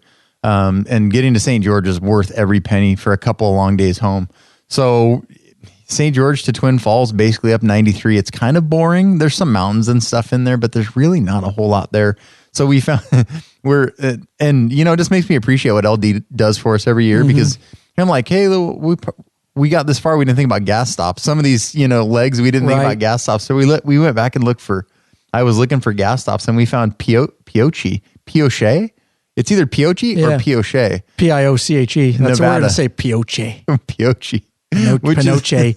Put an N in there. Pinoche. Which, so Pioche, Nevada, I think has a gas pump.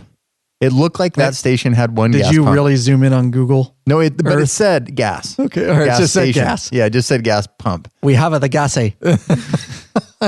Gasioche. And Pinocha.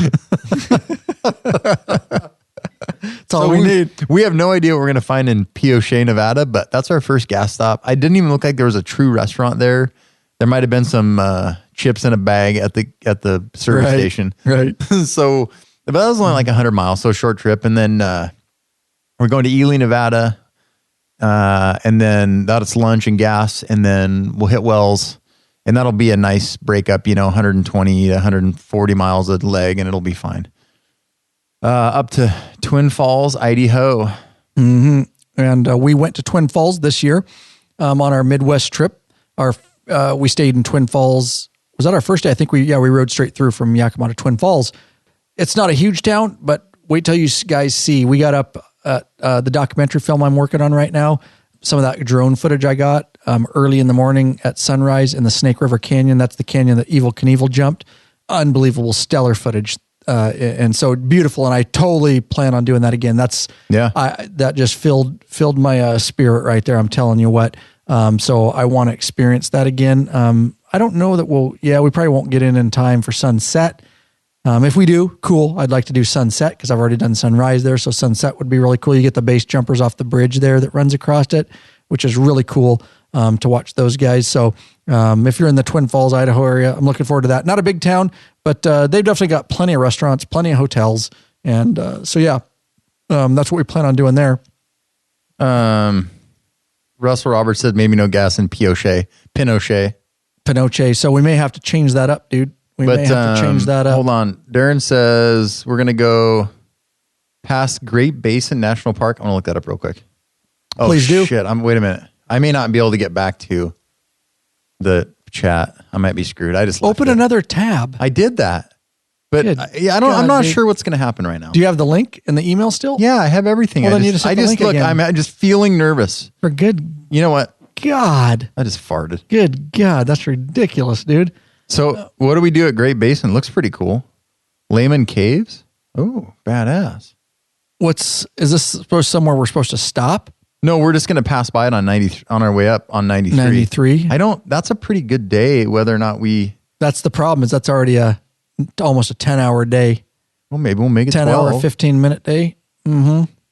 It's a 500-mile day. Hold on. I think, is this 93 right here? Oh, let me check. That's the only problem. But I want to look at it. Yeah, we're going to be pretty close. What is it? It's a national park. Okay. Do you ride the national park? No, it's Do you have to detour or you just stop by? No, we would have to detour into it. Okay. I think. We'll definitely list it just in case we look into that more. Put that up, put it on the notes so I can. Yeah. Because the more national parks we can go to, the better. They're awesome. What's it called? Great Basin National Park. Let me see if I can get back to the chat here. Oh, hey, look, I got back here. That's pretty cool. Great Basin National Park. And that's up 993 from St. George. Yeah, I think so. To Twin Falls. I think LD's talking shit in here. What's new? Oh, yeah. He said, I never went somewhere they didn't have gas, idiots. Yeah. Whatever. Yeah. You know what? You have no sense of adventure yet. Never mind. I'm not going to use foul language. I will say LD doesn't usually put the gas stops in the ride plan here. That's true. Wings it in the morning. He makes shit up. He rides right by him while he's watching his GPS. Did you know what else LD, since he's going to talk shit, you know what else he does? Because he doesn't plan. He carries another 1 gallon of fuel in his saddlebag. He does. I know. He had it this year on the Midwest trip. It's one of those little ones that contours or it's a half gallon. Uh-huh. Yeah. Burn. I know how it is, dude. Straight up. Mm-hmm. That's right. There you go. All right. So, so Twin Falls, that should be fun. Again, hit that Snake River if you can. Anything else on that going on in the chat on that, Oscar? No. Oh, wait, hold on. I'm trying to type. I can't. John Stevens had to go to bed, so I was telling him bye. We'll miss you. Oh, is he going to bed? Night-night. Night-night. I won't be walking. Yeah, I won't be walking. He puts an exclamation point in response to my gas jug, dude. That's hilarious. Oh, good. All right. Okay, so last day. Let me look at here real quick, Oscar, to see if we got any other business to take care of, and we most certainly do. Oh, you want me to hit those up? I can do those. Those are better. Yeah, why don't you do that? Wayne Johnson of San Angelo. These are donations. Listen, we love our patrons. We want you involved. We want you part of the Facebook group. We want to get to know you better, but we never. If the only way you can support us is a flat donation, we never balk. At a flat donation. We want to thank the following people. I was going to get there if you would just give me some responsibility. You just start out. I want to thank Wayne for what? I was going to say of San Angelo, California for his generous donation, you douchebag. Ray Colbreth of Walla Walla, Washington, not too far away. Walla Walla. The city's so great, they had to name it twice. Walla Walla. You need to put your nose in the corner and think about what you just did. Ray left the message. Great job. Very impressed and thankful that he found us. Thanks for that, Ray. We appreciate it. And for his awesome donation, Gary Williams of Paragould. Well, it's probably got to be Arkansas, but it could be Arkansas. Matt must have put that one in. I'll blame it on Lurch. State guys, they can't spell. LAB-194.com/donate is how you get hooked up with that little gig right there. You want to support us that way, that's just fine too. So thank you to all those that supported us that way. So we're moving it on, and this is our last day. And we got some little bonus material here to talk about. Jeez Louise, dude, can you believe that? It's already an hour and a half. I know. I thought, it's going to be short today. It never goes short. That's fun, though. Remember back in the day, you're like, this is going to only be 52 minutes tonight. Right, yeah, exactly. Now we're like, whatever. And we're trying to call it. We're telling each other it's 60 minutes. And we didn't know. That was kind of the standard. Then we figured out our audience doesn't really care. Yeah, that's true. Whatever. Just ramble on or whatever. Yeah. All right, last day, sucky last day. Twin Falls to home on I-84, the most boring freeway on the planet. Mm-hmm. Well, 82 is pretty boring, but 84 sucks. It's just as boring, 82, 84. They're boring. just 4 lanes, 2 in each direction, median. Freeway, sagebrush. 70, 80 miles an hour, hot. Although there's the one pass just on the east side of Pendleton. Through. That's okay. You do hit some mountain. It's pretty. Yeah, you're right. We hit that this year. So yeah, it is. It's a breakup. Mm-hmm. But that's going to be another close to 500-mile day. We got 3 gas stops. One of those being a lunch stop in Boise. Baker City, sorry. So we'll stop for gas in Boise and stop for gas and gonna hit a pub there. We want to try a new pub. Baker City, yep. And then probably stop in Prosser, Benton City or something as we get close. And usually about that time's when kind of we start to split up a little bit. Guys are going different directions. Yep. So somewhere in there, we'll just do whatever. Yep. And that's a 500-mile day, basically 7.5 hours saddle time. So that'll turn into a 10, 11-hour day by the time we get home. Depending on how long we spend at lunch and that kind of stuff. But I-84, and that's always just like you said, to destination to get to the North Rim, which is really our ultimate goal. Jackson was a big one topic that came up. Jackson, Wyoming, the guys wanted to hit that again, and then the North Rim came up, and so we planned around that, and we're able to make it work. And because we're making it work in 8 days, we got to bomb those last 2 days, as you can see, right? Because the day before that is about the same, isn't it? Yep, pretty close. So basically 2 10-hour days, the last 2 days, saddle time or total days, not saddle time, 8 hours saddle time, but 7.5, something like that. But those still aren't terrible compared to some of the Midwest days. Yeah, right. That we rode this year, that 10-day trip. So I'm still looking at those going, man, that's a little bit better. But I really feel overall like this trip is going to be much more relaxing. And we could tell a lot of people that don't know us, that maybe don't ride a lot, or just haven't ridden cross country, you could throw this trip in front of them and they would still, forget. They would be like, are you fucking kidding me? Yeah, that's a long ways to go. I am not riding that many miles because our total trip here is 2676. It'll actually be more than that if we head up to the Tetons. So you're looking at a 2,800 mile trip. Yeah, it's pretty good in 8 days. So we forget. We've just done some other stuff. And I know a lot of you guys out there too ride even farther than us, and that's cool too. But you throw this in front of some people and we look at it and go, this is a much more relaxing trip to a lot of people. They're like, that is not relaxing. But hey, if I get more than 4 hours of sleep a night, I'll be happy. Good. Yeah. I'll be really happy with this trip. And if I can actually experience, like we went to Kansas this year, like I brought up at the front of the show, I didn't even get to see Kansas. We went to a Royals game, but I didn't get to spend, and I ate dinner there, and then I went to sleep and I blew past Kansas again. So if you saw the Royals, you basically saw Kansas. I mean, they both suck. Right. No, trust me. I don't even like baseball. So it was just to hang with the Tennessee guys. But how many Starbucks? It was, yeah.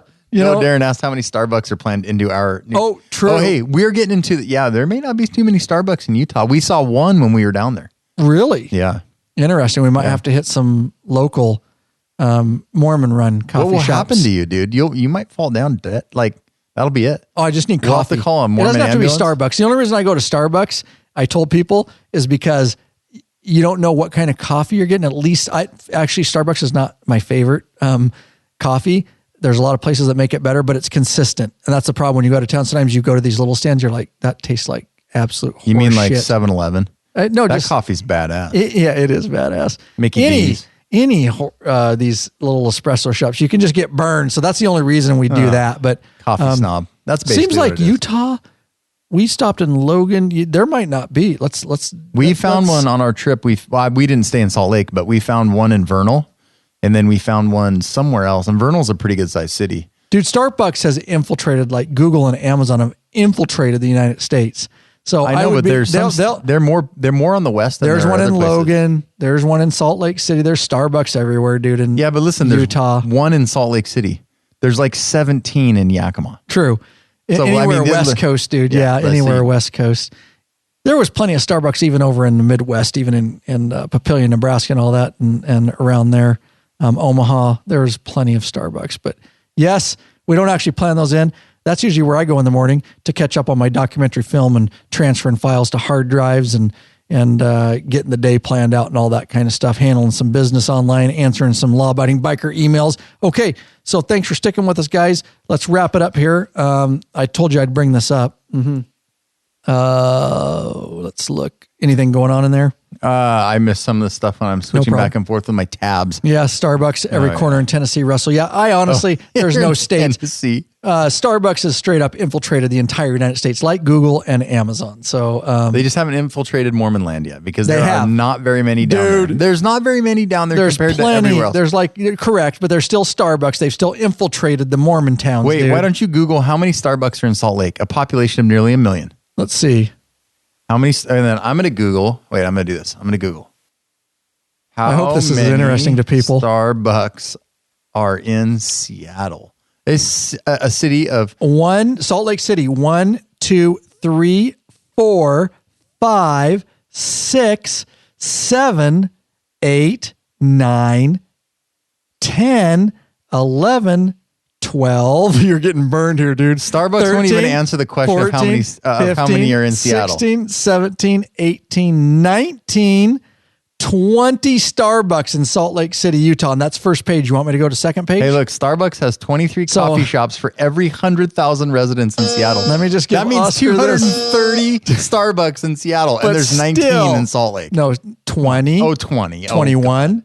There's not even that you're many making there. me go to page 2. 22. There's 200 23, in Seattle. 24, 25, 6, 27, 28. That's there's only 2 pages. There's 28 Starbucks. Population 1 million. I mean, you're killing me. Dude, straight up. You lost on that one. There's like 500 in the greater Seattle area.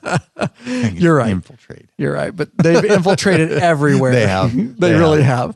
Starbucks has a way of getting in anywhere they want. Bastards. All right. So we talked about interagency pass. I want to talk about the eating challenge real quick. So I've got at the bottom of my notes before we wrap this up, I do have let's look at MISC, miscellaneous eating challenges. And I really want to do the eating challenge, probably our first night, maybe getting into Salt Lake City, Utah. I have a couple places here. Now, this is my research I found, thelucky13.com. And let me explain this to you. I'm going to put it in the chat if you guys are still around and you want to have fun in the live chat. It's the Lucky 13. And if you finish the Big Benny and the Lucky 13 burger by yourself in 1 hour, and they are on us, and we will pay you cash. See rules for details. I think it costs $200 to enter. Whoa. I'm not sure. I couldn't tell by what that is. I got a call. But I don't know if that's, or maybe you win $200. See rules for details. I think you win $200. I think you win $200 and the meal's on us. I don't know how much the meal costs. Yeah, you're right. It's $200. You win. If you do it under 12 minutes, you get $1,000. But there's only been one person that did it in 12 minutes and 39 seconds. If you guys see this, if you look it up, if there's a YouTube video on it too. So that's the one that looks like a mess of a challenge, dude. Yeah. You saw the YouTube video. Yeah. The guy couldn't do it. No. The other one I see, which is the Blue Iguana, Salt Lake City. And I'll put the link in the live chat here for you guys if you're interested in that at all. It doesn't really have that on there, but their website says, or another article I wrote, let me actually put that. This is the article that I'm referring to. I'll link it here. And anyways, in this article, they list the Blue Iguana, and you finish the Blue Iguana's burrito grande and get a free dessert. I could probably do that. This is not, I don't know if this is much of a challenge for you. The burrito is stuffed with 3 pounds of beef, chicken, and chili verde, plus rice and beans, then covered in Spanish rice. That's still a good meal, dude. That's 3 pounds of beef, rice, and beans. So maybe we'll go for that. I have trust in you. Holy shit. But did you see all the fries in that Lucky 13 one? I know, dude. That's it would make for a great video, the one a documentary, Canada, dude. The people, do you guys want this? Do you guys want Oscar to puss out, or do you want him to go for the Lucky 13 and get good documentary film stuff? Because you guys tell me. I mean, I'll do whatever you want. Oscar's he gets some peer pressure, so let me know in the live chat. It's up to you guys. A lot of times I fold under peer pressure. But the hamburger I had in Canada when I did the one in Canada, the hamburger was delicious. It was the ancillary shit that I ate that drug me down a little. You still completed it though. I know. So you haven't been one wasn't that big. You haven't been defeated in a documentary film yet. Oh my God. You know what I'm saying, dude? You're killing me right So here we go. I'm just going to play this. Now I'm not going to play it because we're on podcast, but I'm going to share the link with the live audience here. See what you get to do live. If you guys become patrons, if you're listening to some podcast format, you're really missing out on this stuff. I'm putting the YouTube link in there just so you don't have to watch the video because it's okay. It's not that great, but you get to actually see a picture, a live video of what this is about. Look at this, Oscar. I know. Dude, I'm just going to mute that. That's a lot of food, but I think you could do it, dude. But I don't know about the fries. Look at that hamburger. The Gucci pilot says, Oscar, I'll donate the ELAX. Yeah. X-Lax. Or X-Lax. Yeah, ELAX. X-Lax. Oscar. Michael White says, yeah, Oscar would make it look like it wasn't a challenge. Yeah. See, people have faith in you, dude. No, they're just trying to egg me on. So you can see me vomiting in a stall in the bathroom because you will follow me in there too, won't you? And the camera will be over. I can't tell you what happened to Scooter this year. You got to watch the documentary film because I can't tell you whether he vomited or not. I did a 6 pound burrito and I vomited in Toppenish. You did, huh? Yeah. I remember you talking about that food. I made it like 15. Look at that poor guy. Look at his face. Now he finished the first one. He finishes half of this, dude. Look at the jalapenos in there. He finishes half. That's what he says at the end. He's like, this is so just, maybe he's not good with heat stuff, but he taps out. Anyways, just look at that, guys. If that's what you want Oscar to eat, the Lucky 13, just everybody write Lucky 13 and we'll know that that's what we have to go for. Just I love Oscar. I love Scooter because I could never even come close to this. Even when I was fat, Ryan, and I was big, I couldn't eat. You guys have a special gift. I'm just saying, dude. All right. What else before we take this out of here? I got those notes. Anything else, Oscar, before we take this out of here? Lucky 13. Look at all of you. Fred Tintori, Lucky 13. Russell Roberts, Lucky 13. Damn you all. Oscar, at least if you blow chunks, you won't need someone to hold your hair back. Sure, the Gucci pilot says, yeah, no doubt. Lucky 13, Michael White. Dude, it's all Lucky 13. I don't even know. Lucky 13. I don't even know who asked anyone out here. You know what? You can go put your nose in the corner again. That's not right. I don't always make good shit. Oscar, you are the UFC champ of food challenges. That's Greg Doncaster. So before we take this out, let us know, guys, the blue iguana. Oh, Greg Doncaster. Thank you, Greg. That's a little bit more manageable. Greg, yeah. I like dessert. Yeah, right, yeah. Yeah, so I'm going to vomit dessert, then I might as well at least No, that's not the dessert. That's the burrito. No, I know, but you get the free dessert. Oh, you get the free dessert. That's right. But you can't ever eat it. You take it out to go bag because you're so full. No, I'm eating that shit. Like, oh, yeah. If you finish that on top of that, it'll make a great film. Okay. But guys, I am the documentary film. I'm in like 70 plus hours of edit. From the Midwest trip, the 10-day, it will be well over 100. I will be putting it out and give you more details on that. I'll be putting out a YouTube thing. Like last year, when it does come out, I want to have it out before Christmas. I just don't know. I've been working every night and every weekend, just hours and hours in the editing studio, just like a cave. Although it's fun, it's challenging. I hope that you guys like those documentary films. We have a page on the website now dedicated to all the documentary films I've made. We will be selling it for a while, just like the Reno documentary film we made. I have to try to do that to recuperate the massive amount of man hours and equipment. I just upgraded some more film equipment, and these things take a lot of time, a lot of money, and a lot of effort. So I love doing them, but that information will be coming out on this podcast, but also I'll be doing when it does go for sale. I will put out a YouTube video explaining it and kind of how you can get that film well ahead of time, because it'll probably be out a year or so before it goes public. There'll be some other details on that, but I'm changing the way I'm doing stuff. I have to, guys. And I know you guys understand because you're patrons and you're in here. The regular public, some of the people that watch the YouTube channel think everything should be just 100% for free. Well, when you put 125 hours just into editing, and then you filmed it for 10 days, and the expensive gear that I have to buy, and a lot of it sometimes breaks, and I'm up in the game and trying to make it more intriguing. And, if you think about all that stuff that I have to try to at least recuperate some of those hours of time. Let me tell the stories. The story, remember the one I told you, the link I sent you? I won't use the name of so to kind of illustrate that is, so when I watch Ryan's videos, because they're interesting, and YouTube makes you a kind of a channel for you. So biker videos pop up, and this biker video popped up about the Indian motorcycle. I'm like, hey, I'm going to watch this and see what this looks like. And, dude, it was terrible. I mean, just the presentation that you have, the presentation that this guy had was terrible. And I get it. Not everyone's meant for this kind of stuff, but the videos. And you would have said that when I started too, but yeah. I don't know. I don't think so. I watched the videos from the very beginning. And so you just have a talent for it. And so the videos that you're producing, as far as like they're low on the suicide scale. Let me put it that way. You don't want to shoot yourself or your laptop when you're watching these videos. Right. And not everyone can do that. There's a lot. I've watched a bunch of them. Some of them are okay, but man, there are so few. And then you get some of the guys that don't have any teeth, can't spell their own name. And I'm not against Busch Light, but they should drink a few after they're finished, not the whole box before they start, So the video quality, even the free ones, they're so varied. So with Lab, the consistency is amazing, and it's just gotten better. And the first videos they were good, but they've just gotten better. So, yeah. Russell says, no, you have to keep it all flowing cash. Yeah, you got to charge. I couldn't have built what we've built without you guys, and to continue. And there's not anybody really doing a bunch of motorcycle documentary films like I'm doing. So. And I know they're so appreciated. When you look at the Canada documentary, it has like 170,000 views. Yeah, that's awesome. I mean, and the Reno one's just, I kept it for 9 months before I released it. It was for sale. And a lot of people bought it that want to support me, bought it up front so they could have it early. And I just have to do that. The amount of time I'm putting in, enough said.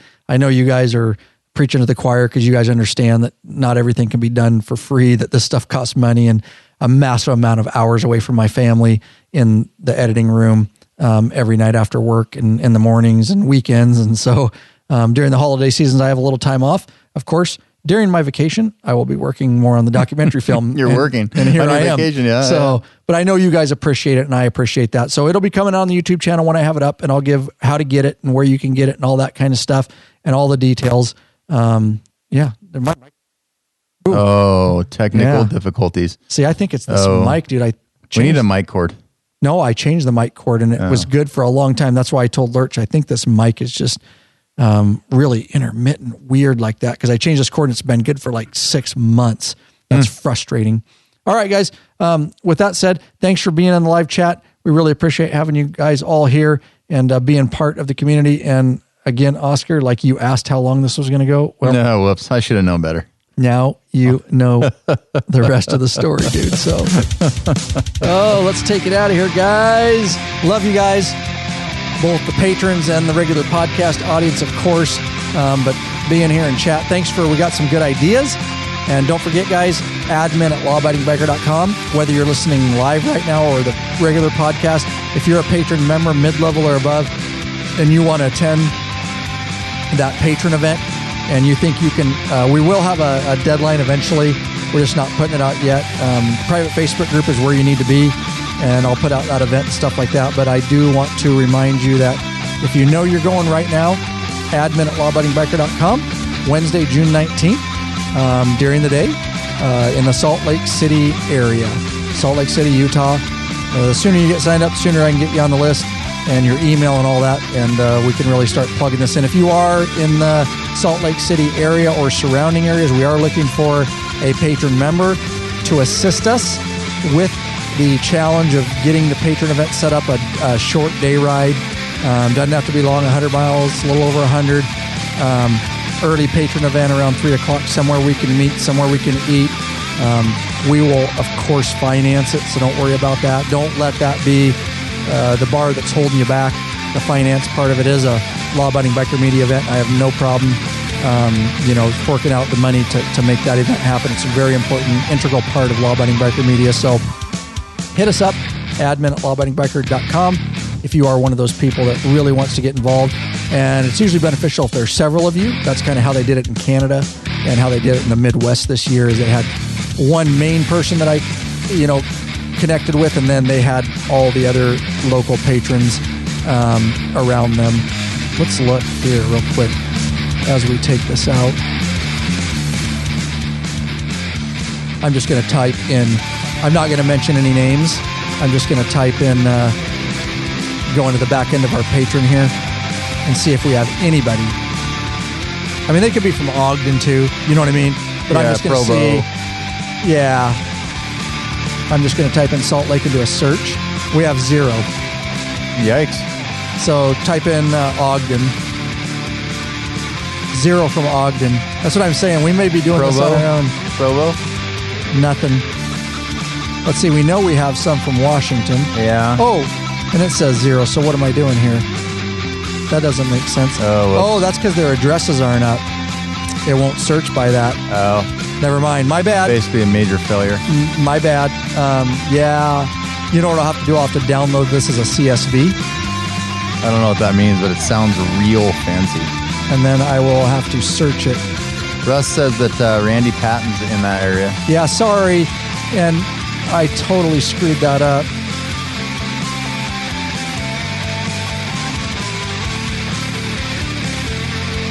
I'm seeing if I can search this. I have no idea what's going on. Oops. Didn't mean to do that. Yeah, we do. As I'm searching through here. But I need to find them. I think their addresses are in here. Yeah, see, they're... Stick around if you want to stick around. If not, you can go. I get it. I'm just searching. And I'm sorry if I said that. I can't know all I'm going to sing Amarillo by morning while you're searching. Amarillo by morning, up from San Antone. Everything that I got is just what I got on. Okay, that's all. Pretty soon I'm going to sing more. Am I blue? Am I blue?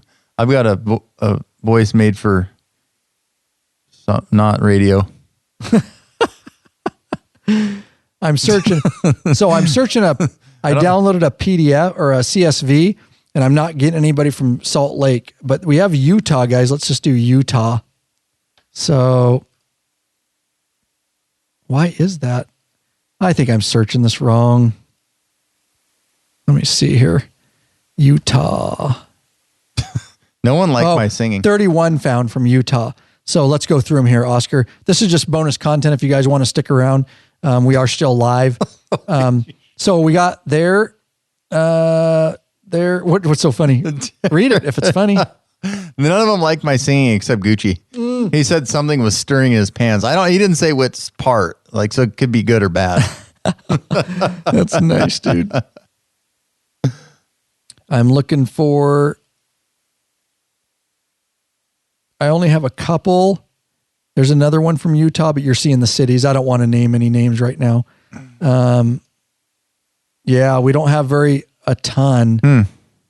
Very interesting. So anyways, it may be, guys, that we end up planning this ourselves.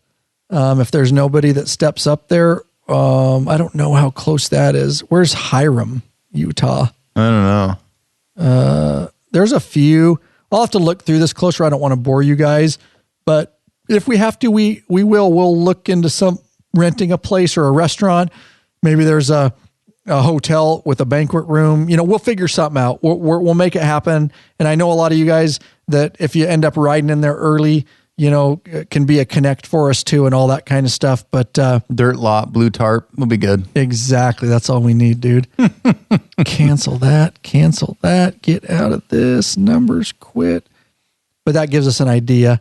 Yeah, no wonder. I'm glad I didn't search that way. That wouldn't have worked. But all right, guys, thanks so much for being here, guys. And we'll see where it goes from here when this comes out. Of course, a lot more people will hear it when it comes out in the podcast format. I'll try to put it out and bump it ahead a bunch of other. We batch process so that we can get this word out and continue this thing we call the Biker Revolution with another 2019 Patron Meetup. All right. John Herzog, I've had a few songs destroyed by Lab and now can't listen to. Nice. Glad we could help. We're all about serving the community, even when it's like destroying songs. Yeah. All right. Laters, guys. See you guys.